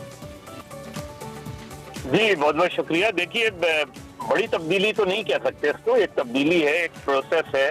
और सबसे अच्छी बात यह है कि सुप्रीम कोर्ट ने अपना ये तरीका जो है वो बहुत ही ऐसा तरीके से हल किया है कि जो भी सीनियर मोस्ट होता है वो चीफ जस्टिस ऑफ पाकिस्तान बन जाता है। यानी आज से आप 20 साल बाद भी बता सकते हैं कि कौन चीफ जस्टिस होगा। ये सबसे अच्छी बात है जो, क्योंकि बाकी अगर आप देखें दूसरे इदारों में इस मसले पर अक्सर तनाज़ा खड़ा हो जाता है। जी जी जी बिल्कुल। तो अगर ये तय हो जाए, और जाहिर है कोई आदमी अगर इस पोजीशन तक पहुंचता है यानी सुप्रीम कोर्ट तक पहुंचता है कोई जज, तो वो अहल होता है चीफ जस्टिस बनने का। बिल्कुल इसी तरीके से दूसरे इदारों में अगर कोई इस पोजीशन पर पहुंचता है और इतने जो है वो सीनियरिटी पर होता है तो फिर वो अहल बन जाता है एक सबसे बड़े मनसब पे, और ये आला अदलिया का सबसे बड़ा मनसब है। तो मेरा ख्याल है जैसा भी सही फैसले भी होते हैं, फैसलों पर तनकीद भी होती है। कल उमर बंदियाल साहब ने ये बात जरूर की और मेरा ख्याल है सुप्रीम कोर्ट ने ये बात जरूर की कि आप फैसलों पर जरूर तनकीद करें, लेकिन अफराद पर तनकीद करते हुए जरूर ख्याल करना चाहिए। तो मेरा ख्याल है यही चीज इम्पोर्टेंट होती है कि हम अक्सर टारगेट कर लेते हैं शख्सियात पे। शख्सियात की अहमियत अपनी जगह होती है हमारी, चाहे वो सहाफत हो, सियासत हो, अदलिया हो या दूसरे इदारे हों, वो एक इम्पैक्ट जरूर छोड़ते हैं किसी भी इंस्टीट्यूशन पर। लेकिन इम्पोर्टेंट बात इंस्टीट्यूशन होता है, अफराद नहीं होते। वो आते हैं चले जाते हैं और उनके फैसले बताते हैं कि उन्होंने सही फैसले किए या गलत फैसले किए। ठीक हो गया। मज़हर अब्बास साहब, दूसरी जानिब नवाज शरीफ साहब की नाअहली के मामले के ऊपर हम दोबारा से देखें तो एतराज़ात के बाद उस दरख्वास्त को खारिज कर दिया गया है और आप समझते हैं कि जो नाअहल होने का मामला है और उस पर जो एतराज़ात लगे उसको दोबारा से सुप्रीम कोर्ट ने जिन स्टेटमेंट्स के साथ उनको ख़त्म करने का या मुस्तरद किया है, आपके नज़दीक ये मामला यहीं पर ख़त्म हो जाएगा या दोबारा से जो ये मामला उठाएगा? सर नहीं, मेरा ख्याल है ये माफ कीजिएगा, ये मामला दोबारा उठ सकता है। सुप्रीम कोर्ट बार ये समझती है कि ये पर्सन स्पेसिफिक नहीं है जो उनकी पिटीशन है, और जाहिर इमरान खान साहब ये समझते हैं और उनके हिमायती ये समझते हैं कि पर्सन स्पेसिफिक है, क्योंकि इसका फायदा नवाज शरीफ और जहांगीर तरीन साहब को पहुंच सकता है। लेकिन उनका जो पिटीशन है वो बेसिकली उस आर्टिकल के तहत है 184(3), जिसमें आपको अपील का राइट नहीं होता।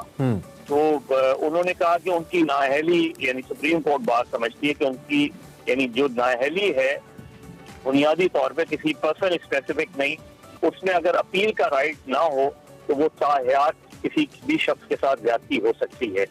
ये जरूरी नहीं कि नवाज शरीफ साहब के केस में कोई ज्यादती हुई हो, लेकिन आगे चल के किसी भी और केस में ये ज्यादती हो सकती है कि एक आदमी को आप ताहयात नाअहल कर दें और उसके पास अपील का राइट भी ना हो। तो ये बेसिकली सुप्रीम कोर्ट बार का मेरा ख्याल है वो दोबारा फाइल करेंगे, लेकिन मुश्किल इसलिए है कि अगर उसको इस तनाजुर में देखा गया, सुप्रीम कोर्ट ने इस मसले को तय कर लिया है कि 62(1)(f) के तहत अगर नाअहली होगी तो वो ताहयात होगी। अब जाहिर है ये 5 रुकनी बेंच का फैसला है, इतना आसान नहीं है इस पिटीशन को एक्सेप्ट करना और इस पिटीशन पर दोबारा एक उससे बड़ा लार्जर बेंच 7 रुकनी बेंच या 9 रुकनी बेंच बनाना। बहरहाल ये कि सुप्रीम कोर्ट की सवाबदीद है, वो देखते हैं इस पिटीशन को, अगर दोबारा दायर होती है तो किस तरह उसको देखते हैं ये।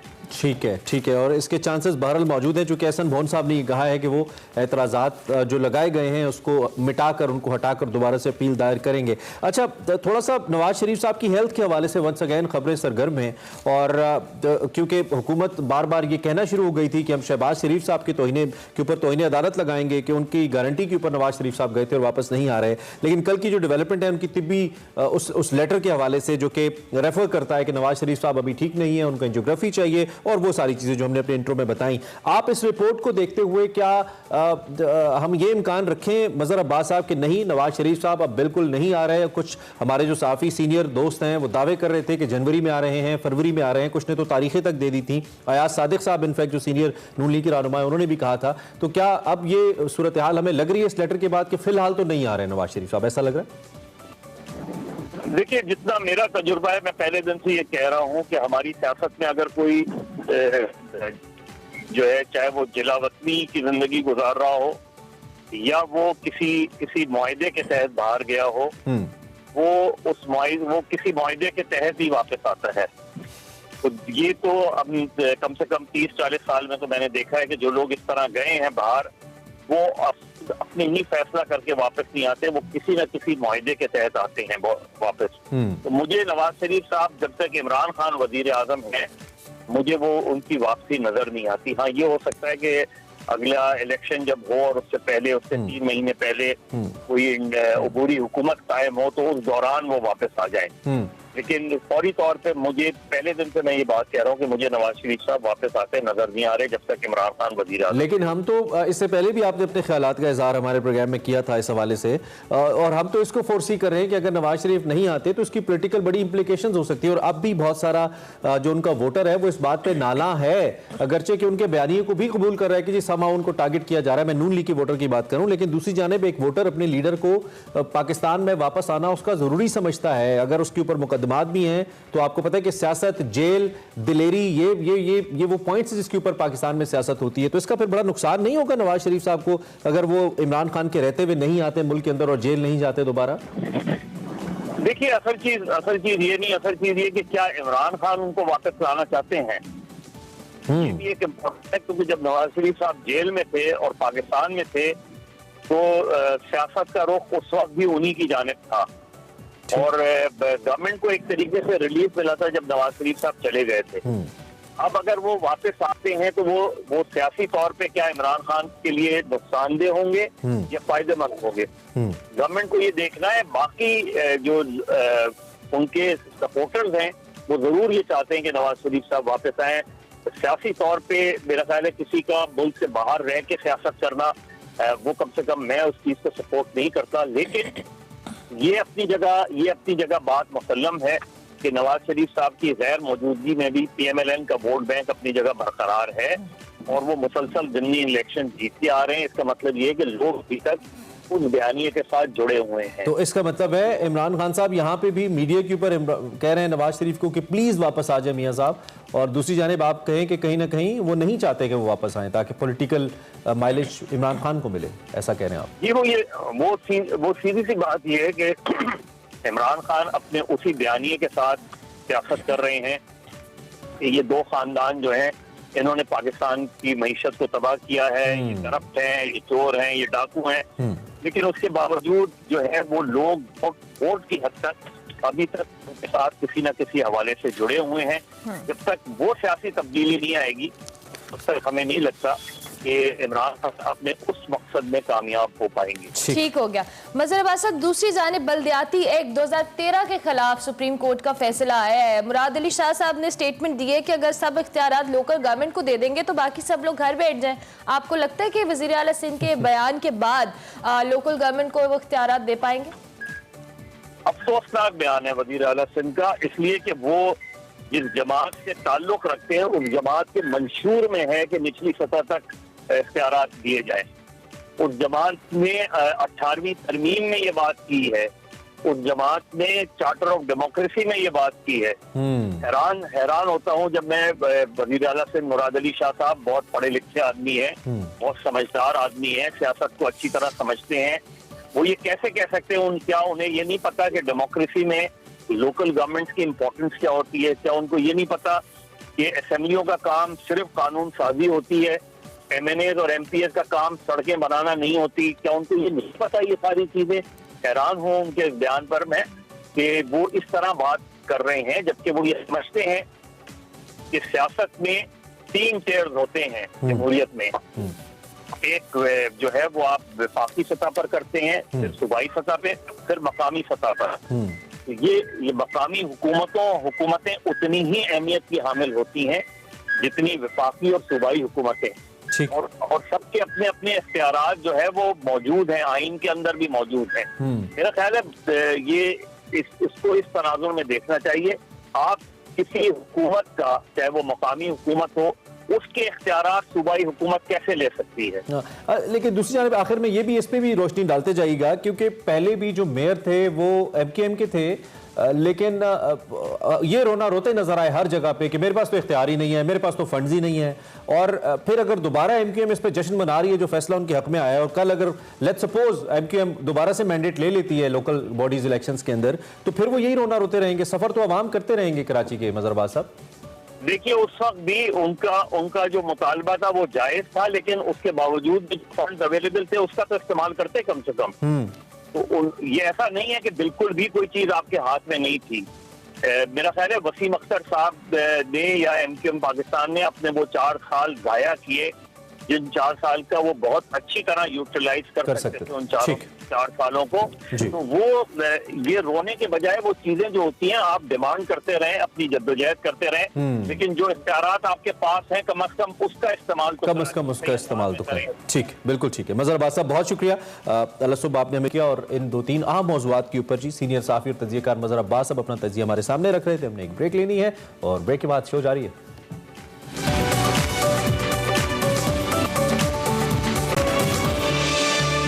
Back to espresso. प्रोग्राम में आगे बढ़ते हैं, और अमला हसन को शॉक दे दिया हमने एकदम वापस आके, ये कुछ अपने माजी के किस्से याद करी थी सुबह बैठ के।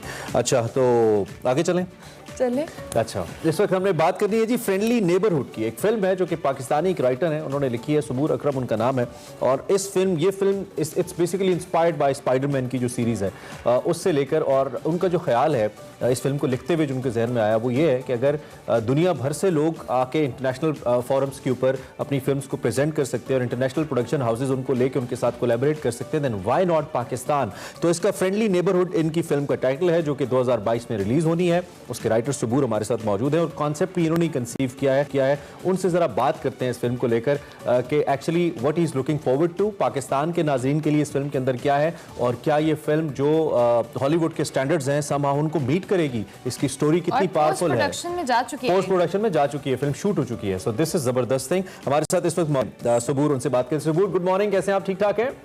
Assalamu alaikum. Thank you so much for recognizing. It's great. I'm good. How are you? Alhamdulillah, it's great to have you, सबूर। बड़ी जबरदस्त स्टोरी। अभी तक तो हमें सिर्फ थोड़ी पता चली है, जो मैं आपका ट्विटर वगैरह फॉलो करके ले रहा था, लेकिन आप चूंकि मौजूद हैं तो हमें बताइए आप क्या करने जा रहे हैं, क्या प्लान है, फ्रेंडली नेबरहुड क्या है, कहां से आइडिया कंसीव किया, everything that you want to let people know about. Okay, so basically अभी जब Spider-Man रिलीज हुई थी, Spider-Man No Way Home, I watched that movie 7 times. मैं फर्स्ट टाइम गया to enjoy that movie, second time and the rest preceding times मैं लेके notebook लेके गया, and हर टाइम मैंने मूवी सिनेमा में देखी, मैंने एक डिफरेंट एस्पेक्ट से देखी। एक दफा मैं साउंड के लिए गया, स्टोरी के लिए गया, फ्रेम बाय फ्रेम देखता गया, और फिर मैं जब वापस आया छठी मूवी के बाद, फिर मैंने पूरा अपना स्क्रिप्ट रेडी करना शुरू कर दिया कि ये स्क्रिप्ट है, and then I shared it with my family and friends. और उसके साथ मेरे साथ एक फाइक भाई एंड सरसा, एंड उनके साथ हमने वो चीज शेयर की, एंड फिर करते करते ना आइडिया को मैंने डेवलप कर दिया। अब पाकिस्तान में fan fictions and fiction itself movies बहुत कम बनती है और नॉन एग्जिस्टेंट टाइम बनती है, उसको प्रमोट भी नहीं किया जाता।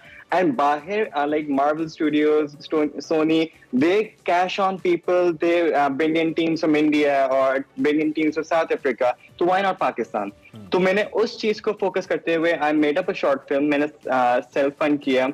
I gathered up a team, Qasim, Haris, Yusra, these amazing people. मैंने छोटी सी टीम बनाई and we got everyone on the same page कि हमारा विजन ये है, we won't put VFX, we'll make up a strong story. Story मैंने खुद लिखी एंड करते करते वी एक शॉर्ट फिल्म मेरे ख्याल में इस स्टोरी को एक स्ट्रॉन्ग स्टोरी कह रहे हैं, और at what basis it is? Because आपने एक बहुत बड़े ब्रांड से एक बहुत बड़ी स्टोरी से कंसीव की अपने आइडिया को, तो ऑलरेडी इसके बहुत हद तक चांसेस हैं कि लोग उसको जज करेंगे स्पाइडरमैन की सतह पे जाके ही कि उस टाइप की कोई चीज आ रही है, तो आपने तो अपने लिए ऑलरेडी एक बहुत बड़ा कंपटीशन क्रिएट कर लिया है। सबूर exactly that was the first thing in my mind as well कि ये बहुत बड़ा ब्रांड है एंड बहुत बड़ी चीज है and people either take it as a fun thing कि ये पाकिस्तानी स्पाइडरमैन बन रहा है, because that's the mentality sometime peoples have कि ये तो पाकिस्तानी स्पाइडरमैन बन रहा है।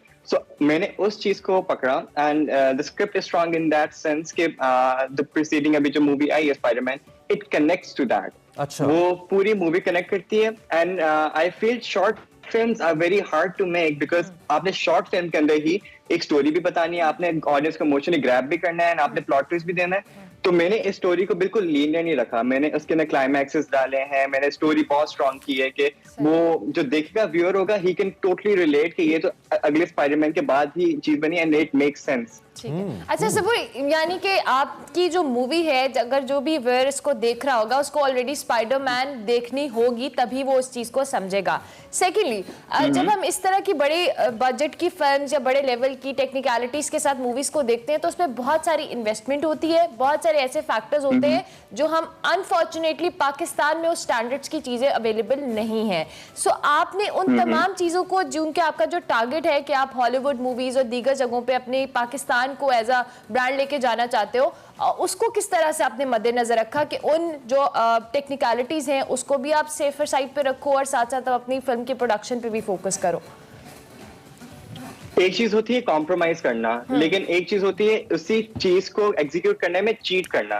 तो मैंने हर चीज, मैंने क्वालिटी पे कभी हमने नहीं किया। There were many struggles, there were financially बहुत स्ट्रगल्स थी, फाइनेंशियली बहुत स्ट्रगल्स थी क्योंकि ऑब्वियसली लोग फंड नहीं करते, लेकिन स्टोरी स्ट्रांग थी तो we got a good team. लेकिन कोविड का आउटब्रेक भी आ गया, फिर we shot everything in cold, बारिश भी हो रही थी, वो सारी वो स्ट्रगल्स करते करते ना we got losses as well. लेकिन मैंने उस चीज का फैसला कर लिया कि हम किसी चीज को जल्दी जल्दी में नहीं करेंगे, एक चीज का हम लोग वो करेंगे। मतलब जैसे अगर एक शॉट हमने लेनी है एंड उसके अंदर बहुत ज्यादा पैसे लगे हैं, उसका हमारे पास इक्विपमेंट नहीं, will find a safer way for that, लेकिन वही चीज एग्जीक्यूट यानी कि शॉट तो उस चीज को बहुत केयरफुली प्लान किया, कॉम्प्रोमाइज ना हो। अच्छा, कितना टाइम लगा इसको शूट करने में, बजट कितना है इसका, ये भी शेयर कर सकते हैं आप हमारे साथ? कितने बजट की फिल्म है ये आपकी शॉट? अभी बजट जो सेल्फ फंड भी किया था, वी स्टार्टेड और obviously when you am something उसके बाद तो बहुत ज्यादा चीज निकल जाती है, तो we saved up and about अभी 2 लाख होने वाले हैं, तो we are all self funding it up. तो अगर ऑब्वियसली और बजट होता वी कुड हैव एक्सपेंडेड, लेकिन इस बजट में भी we made sure the quality is actually the Netflix kind of quality, ताकि I mean you are saying आपका बजट 2 लाख रुपए है पाकिस्तानी, और इसमें आप जो क्वालिटी प्रोड्यूस करने जा रहे हैं या जो आपने की है वो कह रहे हैं कि आपने कोशिश की है कि नेटफ्लिक्स के लेवल की क्वालिटी प्रोड्यूस हो, यही है? Exactly. This is something really impressive। और जो ट्रेलर में देख रहा था मैंने कहा आप शायद कोई $2 लाख न कह रहे हो जो इसके ऊपर लगे। नहीं। इसका मतलब ये है कि आपने टेक्निकली बहुत अच्छे ग्राफिक डिजाइनर्स को लिया है, सेट डिजाइनर्स को लिया है जो कि करें, और ये सारे आपके दोस्त हैं, आपकी अपनी कम्युनिटी है या इसमें कुछ प्रोफेशनल्स भी आपने लिए हैं? No, these are all my friends and those friends are also working in the market. So I made sure कि हम लोग ना एक बहुत in a vision, टीम ज्यादा मैटर नहीं करती जितना टीम की केमिस्ट्री मैटर करती है। तो अगर मैंने लिया, I won't pick up 100 people, I will pick up 2 people who understand the vision. तो हमने वैसे ही करके हमने काम किया। और सबूर, आपकी मूवी का तो जो हमें आउटपुट नजर आ रहा है इट्स वेरी इंप्रेसिव, और अगर आपकी मूवी अल्लाह करे इंशाल्लाह ये चले तो इसमें एक और रिकॉर्ड भी होगा कि आपने 2 लाख के अंदर इतने अच्छे स्टैंडर्ड की मूवी बनाई है। That's another record for that movie. So obviously हम इसके लिए बहुत एक्साइटेड भी हो रहे हैं देखकर। कब तक एक्सपेक्टेड है कि ये मूवी आएगी, क्योंकि आपने अभी अभी बताया था कि पोस्ट में जा चुकी है। इंशाल्लाह we are aiming for February end because हम इसको first we'll go to universities and schools, वहाँ पर हम स्क्रीनिंग करवाएंगे इनकी, and लाहौर में एक प्रीमियर होगा, and उसके बाद we're gonna release it on YouTube। और इसकी ड्यूरेशन कितनी है इस फिल्म की? इसकी duration is 10 to 15 minutes। I'm aiming 15 minutes because थोड़े से इसके अंदर रीशॉट्स किए हैं, but it's a 10 to 15 minutes short film। That's gonna be great। और पाकिस्तान में बड़ा शौक है, मीम्स बड़ी चलती हैं, कुछ भी ऐसी चीज आ जाए ना, जैसे हमने कहा पाकिस्तानी स्पाइडरमैन, तो ऑलरेडी मेरे जहन में डिफरेंट मीम्स घूमना शुरू हो गए हैं लोग, तो तनकीद भी होती है। कहने का मतलब ये है कि तनकीद भी होती है, लेकिन आपकी effort, your effort is great, we must say, हम इसीलिए इसको सपोर्ट कर रहे हैं कि आपकी एफर्ट बहुत कमाल है। पहली दफा बहुत अच्छी नहीं भी होगी, आप बीइंग अ क्रिएटिव पर्सन, आप शायद उसको एनालाइज करें खुद से और कहें कि ये चीज अच्छी नहीं है, इसको ऐसे किया जा सकता है, तो इट्स अ प्रोसेस। लेकिन क्या आप ज़हनी तौर पर इस चीज के लिए भी तैयार है? एक्सेप्टेबिलिटी पॉइंट ऑफ व्यू से मैं बात करूं लोगों की, मैंने इसको स्टार्ट ऑफ किया था विद अ वेरी मैंने बहुत इन डेप्थ इसको एग्जीक्यूट करने को सोचा था। मैंने पहली चीजें सोची थी कि अगर मैं फिल्म कर रहा हूं, I am acting in it as well, तो अगर मैं इसके ना ऐसे वेब करूं एंड इसका वीएफएक्स अच्छा ना हुआ तो people will make fun obviously, लेकिन अगर मैं उस वेब के बजाय will execute something different, something that can be done, तो पीपल वोंट। तो उस चीज को मैंने आई फाउंड, मैंने पहली मूवी लिखी, मैंने सोच ली, विजुअलाइज कर ली, फिर मैंने उसके अंदर से खुद ही फ्लॉज निकालता गया और मैंने फिर उन फ्लॉज को इंप्रूव करके मैंने कहा अब मैं इस चीज को ना रिप्लेस करता हूं और अब देखता हूं। और सबूत लीड आप खुद प्ले करें इसके अंदर? Yes, I'm playing the lead, and I'm directing it as well. Wow, that's superb. क्योंकि आपने जो credentials mention किए हुए उसमें डायरेक्टर का नाम नजर नहीं आया, and then when we seen the teaser उस पे film by सबूर लिखा हुआ आया। In the end, family की तरफ से क्या response है from your parents? वो कैसे देख रहे हैं इसको? Family has been so supportive, alhamdulillah, because they know the vision and they're all excited for it as well. Because मैं बचपन से ही स्पाइडरमैन का as such बहुत बड़ा fan था, and अभी भी ये है, तो like we are hoping कि we can like, क्योंकि अपनी कंट्री से ही आपको कभी रात को सोते हुए कुछ काम ऑफिस में करते हुए कुछ अजीबोगरीब महसूस तो नहीं होता कि आपके कुछ तब्दीलियां तो महसूस नहीं होती आपको अपने अंदर? I try to get through that.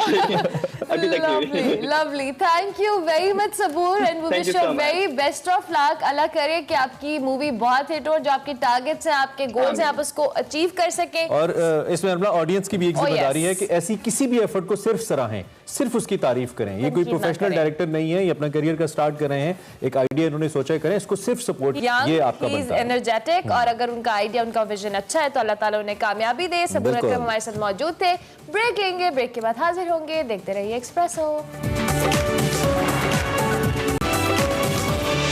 अब आपको खिलाएंगे देसी फूड में सुबह सुबह बॉन्ग, और वो खिला रही है रियाल राना। देखते हैं देसी फूड।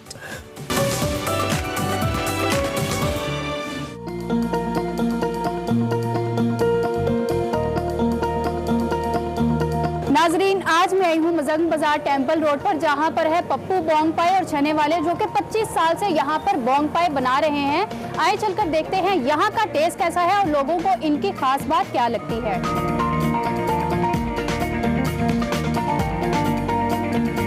आप कहाँ से आए हैं? जी, मैं कृष्णनगर से आया हूँ। पप्पू भाई की बोंग के बारे में सुना था हमने, तो वो खाने के लिए मैं अक्सर आता रहता हूँ। मेरे दोस्त ने मुझे यहाँ पर इंट्रोड्यूस करवाया था इनको। आप बोंग में क्या खाना पसंद करते हैं? बोंग में तो सबसे अच्छी चीज़ होती है वो फिश की, मछली की बोटी होती है, जिसे हम पसंद करते हैं। बोंग में पाए नहीं डलते, बोंग बनती है गोश्त की, मछली की बोटी से। अच्छा, तो टेस्ट कैसा लगा आपको? टेस्ट बहुत आला है। कितना अर्सा हो गया आपको यहाँ से बोंग का? तकरीबन 10 से 12 साल हो गए। अच्छा, इतने अरसे में टेस्ट में कोई फ़र्क आया? नहीं, टेस्ट वही है जो शुरू से लेके। 12 साल से आप बोंग खा रहे हैं यहाँ से, तो आपको इनकी बोंग की खास बात क्या लगती है? इनकी एक तो सफाई बड़ी है, और दूसरी बात ये गोश्त वगैरह जो अच्छा अपना यानी कि स्पेशल कटवा के लाता है उधर से, और बड़ा साफ़ सुथरा काम, और मसाले वगैरह भी बड़े यानी एक इत्तेदाल के अंदर डालते हैं मसाले।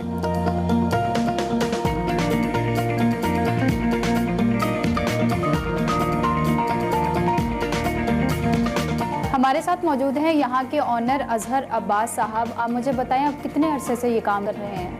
मैडम, मैं तकरीबन 25 साल से यहाँ पर काम कर रहा हूँ। ये बोंग का, हलीम और चने, बेसिक मेरा काम जो है, मेन काम जो है वो मेरा बोंग पाए का है। अब बोंग पाए के अलावा और क्या क्या बनाते हैं? जी, मैं चने बनाता हूँ और हलीम बनाता हूँ। हलीम बीफ हलीम बनाते हैं, जो यहाँ पर आपके इस इलाके में आपको इस टेस्ट में किसी और से नहीं मिलेगी।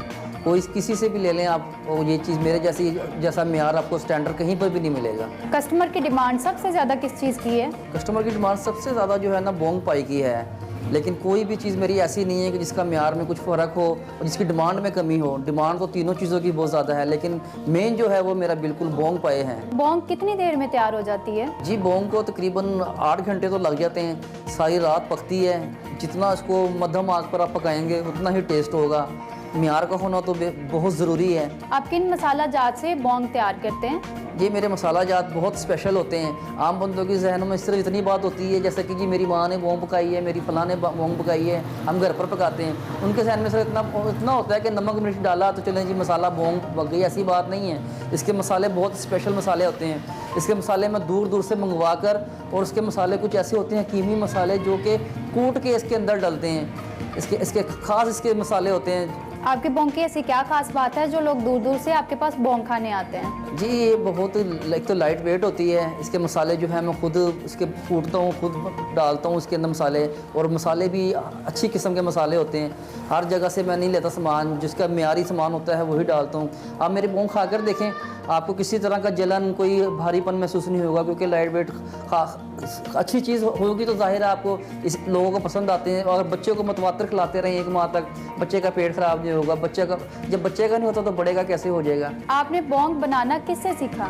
जी बोंग बनानी मैंने अपने उस्ताद से सीखी। मुझे खुद नहीं पता था, मैंने कभी स्कूल टाइम में कभी सोचा भी नहीं था।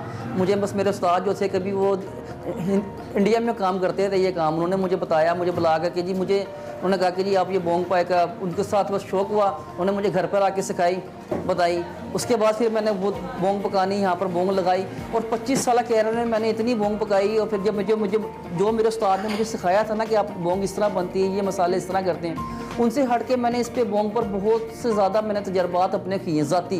क्या आप अपना हुनर किसी और को भी देना चाहेंगे? जी मेरे माशाल्लाह अल्लाह पाक ने मुझे 4 बेटे दिए हैं, तो वो बच्चे अभी छोटे हैं, स्कूल अभी जाएंगे इंशाअल्लाह। तो मेरी ख्वाहिश ये होती है, मैं कहा जिस तरह जो मेरे पास हुनर है वो आगे अगली नस्ल में ज़रूर मुंतकिल करूँ, मैं ऐसी ख्वाहिश रखता हूँ। लोग बोंग सुबह नाश्ते में लगाते हैं, लेकिन आप 12 बजे क्यों लगाते हैं? जी मुझे ये तैयार करने में कोई टाइम लगता है, तो इसलिए मुझे एक अरसा 25 साल से मैं इसी टाइम तकरीबन आ रहा हूँ। अब मेरे कस्टमर को पता चल गया है कि ये इस टाइम आते हैं, तो लोग मेरा इंतज़ार भी करते हैं। और वो जो लोग मुझसे पूछते हैं कि जी आप लेट क्यों आते हैं, तो मैं कहता हूँ जी मैं ये नवाबी नाश्ता है, मैं खुद भी नवाब हूँ तकरीबन, तो हंस के मैं लोगों को खुश भी कर देता हूँ उस तरह। बहुत शुक्रिया आपका।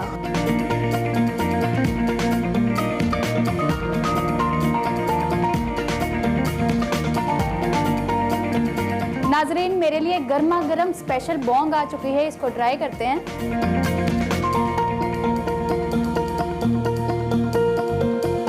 नाजरीन ये वाकई बहुत ज़्यादा लजीज है, आप लोग भी एक बार ज़रूर ट्राई करें। मिलते हैं अगले नए देसी खाने के साथ। अल्लाह हाफिज। जी जनाब, आज के शो से इतना ही। कल फिर मुलाकात होगी, तब तक के लिए अल्लाह हाफिज।